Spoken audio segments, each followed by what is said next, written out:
everybody, welcome back to another episode of Gettin Buzzed. I'm Dustin Brackett, CEO and founder of HIVE Digital Strategy, and with me as always is Michael Tebow. He's our business development manager.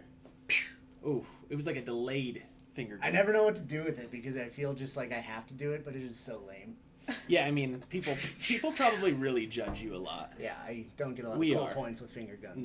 No. It wasn't the slingshot this time, though. No. Well, I do a variety of different weapons, but they're never good. Finger guns. We actually have a special guest today, too. Allie Hansen from the University of Colorado, Denver, is with us, and we're going to be talking about how to create a community through social media, and kind of different tips to do that, why it's important, and a little bit about, how it can't just like live on its own, right? Yeah. But before we do that, we're always drinking something local. That made us sound like alcoholics. Always. So today we're drinking Avery Hazyish IPA. If you've watched any of the previous ones, I'm an IPA fan, so I'm in. Me too. So, how do you feel about IPAs? I love them. I love them. Yeah, and I love all local beers. So I'm excited to try this one. There you go. Yeah. Let's crack them. Okay.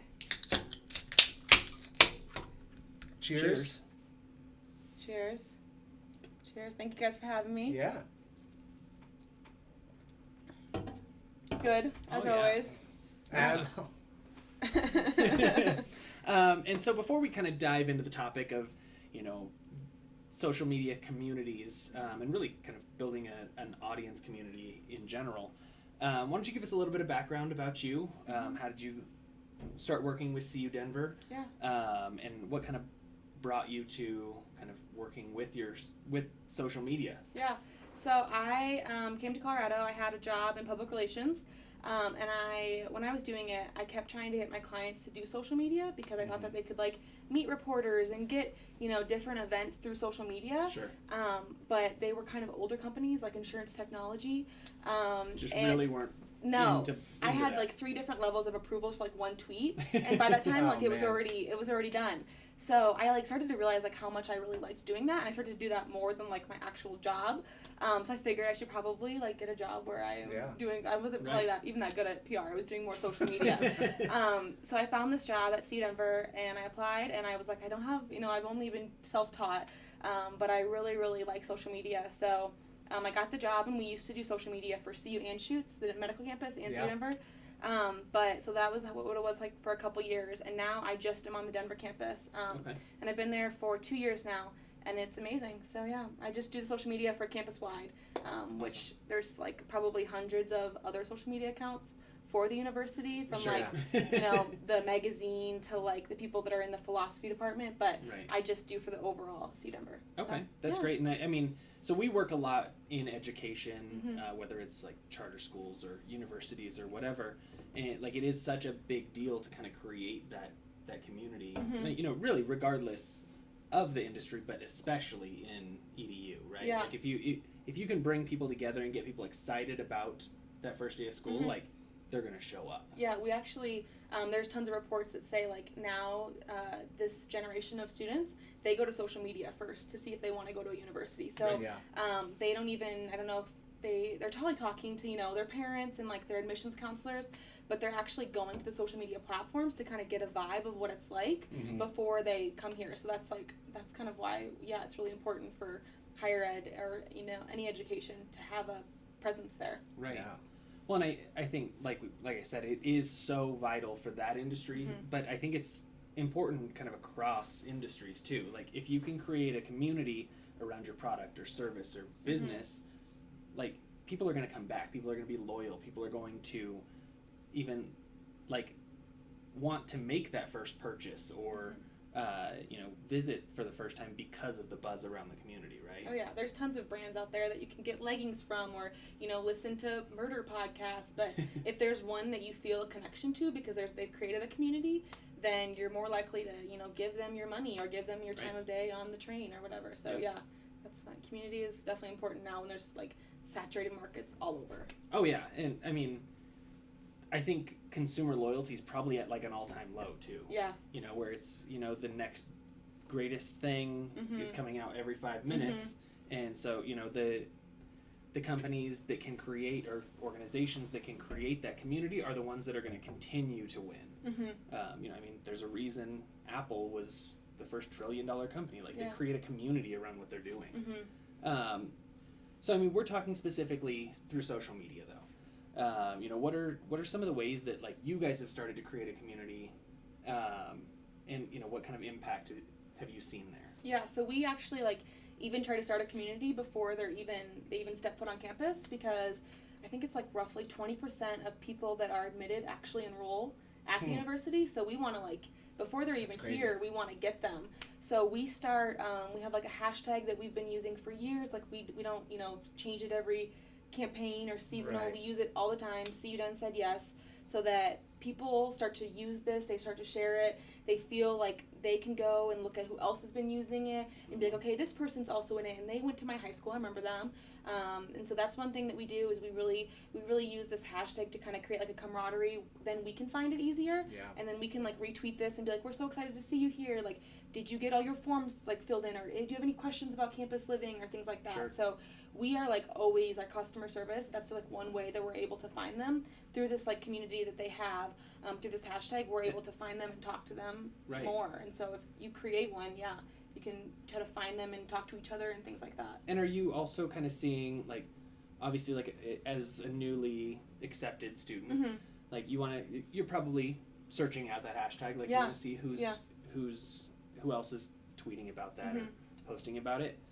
Are you seeing, like, conversations start? And, you know, friendships kind of built through Twitter? Yeah. Right? Oh yeah. We have people talking about, like, you know, a certain section of people that are interested, like, after they meet on the hashtag, they'll start to talk about, like, they're interested in, like, Game of Thrones, and then they'll start, like, their own little thread, and then they'll, like, exchange numbers, and then they'll pair up for roommates and things like that. Yeah. So they're pairing together. Or we have, like, alumni that will go in and look at them and be like, oh, you know, I went to that same high school, like, congratulations, it's a great place to go. Or you know, I have this internship coming up, or if you ever, like, want to get connected or whatever, I live right in downtown Denver. So there's, like, other people are also using it. Very cool. And you don't have to just find it on social media. So we promote it. We work with, like, our admissions office to every, like, flyer they send out to a potential student, like, throw in somewhere the hashtag, you know, let parents know, let admissions counselors know in high school. Let the students know that it's there. We have it on, like, so physical print. We have it on our websites on whenever they're talking about admissions. We have it if they ever come to campus. We have it throughout campus.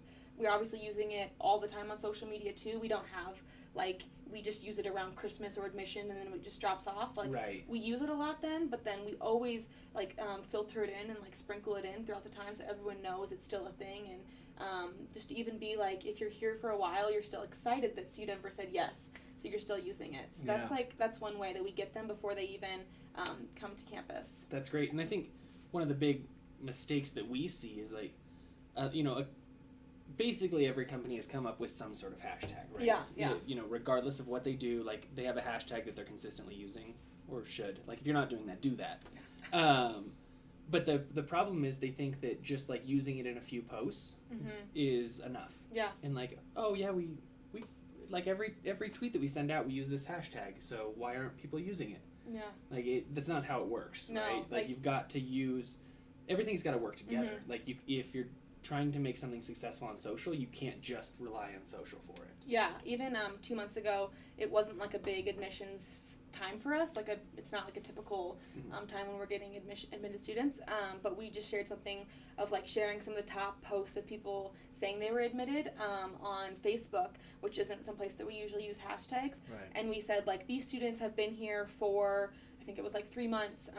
Do you guys, like, what's been your biggest learning curve? Like, we ask questions to, like, get our community talking more, but we're like, we do throw in a hashtag even though we wouldn't typically do that on Facebook.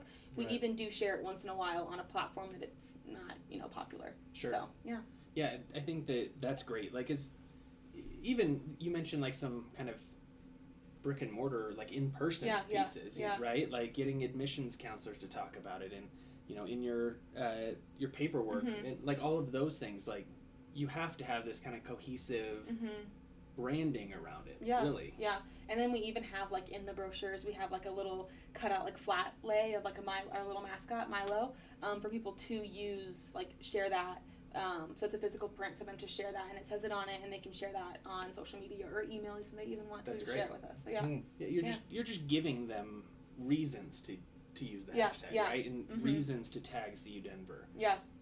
And I think that's awesome. Yeah. So what other, the hashtag sounds like primarily focused on Twitter. What else are you doing? What other networks are you kind of focused on, and kind of how building those communities? One really big one for us is Facebook groups.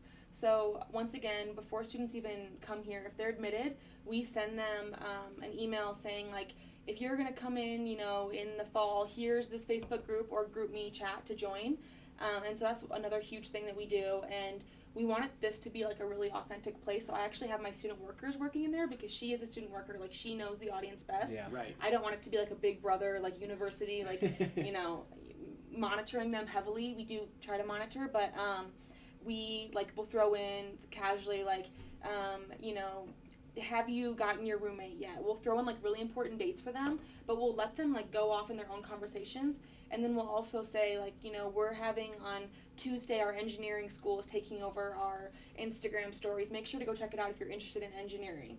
And so that is a huge thing for us, that roughly 46% of enrolled or admitted enrolled students, people that actually come here, join these Facebook groups. So they're 50% of people actually are in these Facebook groups. They're talking before they're here. That's great. They're going on hikes together. They can feel like they're connected to the campus before they even come here, and then we never shut them down. So they can just continue. If someone is in their senior year and they want someone to start a business with or something, they can go back into that Facebook group and use it. So we try to constantly keep them humming. We're like, hey, do you guys know there's a Nuggets game this weekend that's student discounts? Here's these tickets and things like that. But really, we let them kind of go off and swap books and meet each other and start their own little groups as well. But it's just a place for them to connect with each other. Sure. Especially because we used to have a very stereotypical commuter campus name that because we only had one dorm. We're now getting a second, but we do have kind of that connotation still that we're the commuter campus. And so people that are living at home can have friends to hang out with in between classes and things like that on these Facebook groups or GroupMe. If you don't have social media, we still have GroupMe, which is just an app on your phone that people can join in. So these are two things that we really do. Those are the two different things that we really do before students come here. I feel a little bit ripped off that we didn't have these things when we were in school. I feel, because, I went to, the end of college, I went to a commuter school. Yeah. It was, it's hard to, get involved with the people on campus, because you're, you drive there, you're there for class, and then you leave. That's what we hear a lot, is that people, and they're busy, our students are going to school because they actually want to go to school. Right. They're not going to school for a sorority or a team. We don't have sports teams. We don't have until this week now we're getting Greek life, but it's non-traditional. So we don't have those typical top 10 schools or Big 10 schools vibes. So we definitely our students are busy, and we want to give them as much of a let them have as much a good time as they can when they're here. Right. So yeah. Well, and it's got to be, there has to be a major impact in doing that and getting them involved from day one. Yeah. Essentially, you've been accepted, join this Facebook group, to getting them butts in seats. Yeah. Right? You're actually filling a seat, and you're actually enrolling that student. Yeah. So we did a study 2 years ago, and I think it was 94% of people that were admitted and they were engaged the summer before they came here, they actually showed up. So if they were engaged, 94% actually showed up in the fall. Wow. And then if they were engaged their first semester, 94% stayed. But if they weren't engaged their first semester, only 84% stayed. So, that's not that big of a dropout. And we're not saying that there's a direct correlation, but we kind of do think that feeling like they know someone, or they someone's holding them accountable to go to class or stay on campus, there was a 10% increase if they were socially engaged to come back for second semester. So we do think that it makes them, there is something there. Sure. That it makes them have more school pride. Well, you're tied there, right? Yeah. It's not just, oh yeah, that's where I'm going to school. It's you actually feel like you're part of the school. Yeah.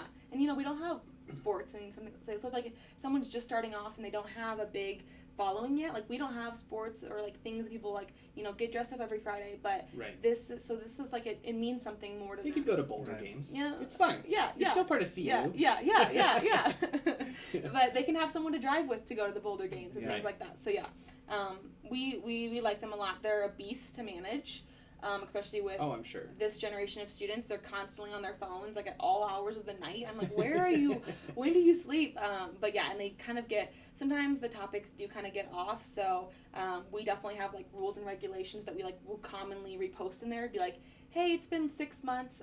Do you know our guidelines? Just Sure. so that we have like a standard of, you know, you shouldn't talk about this. We don't want like certain people to kind of own the group. Mhm. So we do kind of have like set rules and guidelines that you shouldn't talk about X, Y, and Z and things like that, so that it is like a safe space and it's an open space and everyone feels welcome. Sure. So yeah. College kids. Yeah, honestly, yeah, I'm like, I have to like sometimes turn it on, my phone on silent, because it's all times of the night, and I'm just like, Yeah. whoa, how'd you get on this topic so quickly? Yeah. Like, we need to steer this, and you know, I will have to post in again, like, here's our guidelines, and then they'll create their own, but then they'll come back. So they always do come back. So Yeah. and we don't try to be Big Brother. We let them talk about what they want and have that general connection. I know that there's like, I'm in some myself, and you know, they have guidelines too, and it's for people that have like, that, you know, really like this podcast or like this brand. They can just have meetups and things like that. Right. So Right. yeah. So, obviously, you're coming from a very EDU heavy perspective. You mentioned like Apple, and they created this community that kind of gathers around the brand. And so, coming from your kind of expert opinion, obviously creating your social media channels and knowing which ones are going to reach the right audience for you is probably the utmost importance. But do you have tactics like creating a hashtag or apps or anything like that you would start with? Hey, if I don't have a community around my brand, my school, anything like that, where would you start? Different tools, maybe. Yeah, anything like that. Before even into tools, I would just try to figure out like, what is your audience? So Yeah. are they women It's in their huge. 40s that are knitting? Like, where? Right. And then looking at that demographic of being like, okay, you know, this demographic is on Twitter, or this demographic is on Facebook, and kind of looking at who you think your your audience is that you're selling your product to, or you know, selling your idea to. Who do you want to target, and then creating a platform around that. So we have like Twitter for one audience and Facebook for another, and Instagram. We use all of them so that we're hitting a lot of people, but Yeah. that's because we do have a lot of students. But I mean, different tools. So we it doesn't take much nowadays to like create really great content even with a phone. So we use like Canva a lot to Okay. create our like Instagram stories Sure. and Spark posts and like Hype Type. It just like makes everything look amazing, and we don't have to like, I'm not a graphic designer at all, Yeah. and neither is my student worker, and we're able to create like really visually appealing stuff because we know that our audience is wanting that. So Right. Well, and That's- engagement just goes up naturally. Like, Yeah. if the design is good, it's eye-catching, the content even becomes a little less important. Yeah. Like, obviously you want to have great content, but if you can catch someone's attention with a good design, and, you know, Canva's one that I, you know, for a lot of small businesses out there, I'm like, go use Canva. Yeah. Like, you don't know how to use Photoshop. Yes. It's fine. You don't need that. Yeah. Like, you can do it here. Yeah. And I think just, looking at what who's your audience, where are they, and then what do they crave? So like, our audience craves visuals, and they crave like, you know, authenticity. They don't like promotion. They can tell when something's like an ad. Right. They can sense it. Yeah. So we just do that for our audience, our students. But if you know, have a different audience, then just looking at it's not hard. You can literally just Google in like HubSpot, what HubSpot recommends for this audience, like how do they like to, you know, retain content. If they prefer long form content, then Right. getting yourself like a blog and then creating content there, Right. and sharing the long blog posts with them or things like that, or creating like a Reddit, I don't even know, group, but just looking at who your audience is, and then I guess the kind of content they like to consume. Yeah, there's so many opportunities out there. Like, sure, there's like your top 6 social networks. Like, I think, you know, LinkedIn groups could be a really good thing for, it doesn't necessarily make sense for EDU. Yeah. But for some businesses out there, like absolutely that's the way to go. Mm-hmm. But there's so many social networks and mediums kind of out there, even outside of those top 6. Like, I mean, you mentioned Reddit. Like, things that are maybe less used, but if your audience is spending their time there, that's where you should be spending your time. Yeah, like, exactly. Sure, there's, over 1 billion people on Facebook. Yeah. But if they're not your audience, then it doesn't matter. Exactly. Right. Yeah. Well, I liked the fact that you mentioned you have different personas or demographics per each network. Yeah. Like, the people that are on Twitter, some people love Twitter, some people hate Twitter. Yeah. But you're still going to reach some people that way, and you're going to be able to do it in a different medium than if some people love Instagram and the visuals there, and you can create it and reach different people through Instagram and still reach different people through Twitter. And by managing that and managing expectations and managing the content that's going out per each one is so important. But you're able to kind of hit multiple areas. Right. The messaging, the way that you're kind of approaching the community changes, right? From network to network. Yeah. And I think the only way, like, you can really figure that out is honestly asking your community. So we ask our community regularly. Like, we do Instagram polls and Twitter polls, and we do Facebook ads, and then we also have student focus groups where we're like, we have tons of really good pizza for you to come join us for an hour. And we do that regularly, and we'll ask them, like, where do you want to get this type of content? What kind of content do you even care about? Yeah. And they tell us, like, we just had some last week, and they were like, we watch Instagram stories, and none of us have LinkedIn. Yeah. So we're like, okay, that's good to know. And just asking your audience, even if it's like a small audience at first, if you're just getting started, you can start to ask them, like, where do you want to talk to us or learn more about us? Right. About behind the scenes or like, deals and things like that. Like, where do you want to know about those things? Where could we hit you quickly that's convenient to you? Yeah. And so we listen to that. And then once we start to build up that community, we continue to utilize that community and be like, hey guys, like, we'll use our Instagram, community to be like, what do you want to see more of? Do you care about this type of content or this? And you start to realize, like, some kind of surprising things, but it's what they actually want. You're not just assuming what they want or where they want to be. You're going to where they want to be. So I think that's such a great point. That, like, I think we talked about it when we were talking about websites, right, and growth-driven design, and we all kind of have this this idea in our head of what, in this example, like, what our social should be like, right? Like, you may have this idea of, like, Denver social should be this. Yeah. Dogs every day. Right. But, like, if your audience isn't resonating with that, then you're just, like, yelling at the wall, right? And you're wasting your time. your time. For you, not for them. Exactly. And so actually taking the time to ask those questions that, you could feel a little bit awkward about it. Like, hey, what content do you want to see? Where do you want to see it?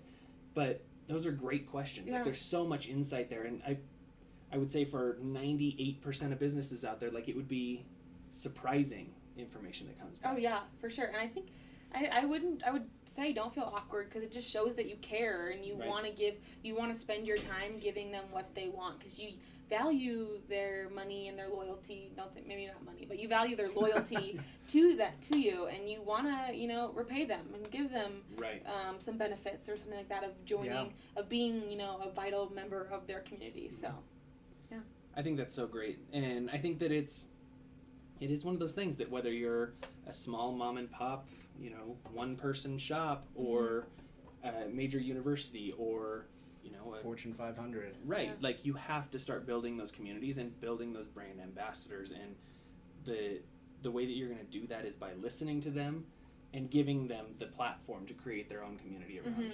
Yeah. West Virginia University is like the idol in terms of their YouTube, and they use their community. They're like, hey, we can see that you're really good at video. We see that you're doing video regardless. Would you do some video clips for us? And so I know, like, a local brand, Balance Athletica, they're like an athleisure brand. They use a lot of their, like, people that are just wearing their clothes, like their reviews. They'll share them constantly and be like, this is what this person who's this size says about this thing when they're running. And this is like an honest review that we just took.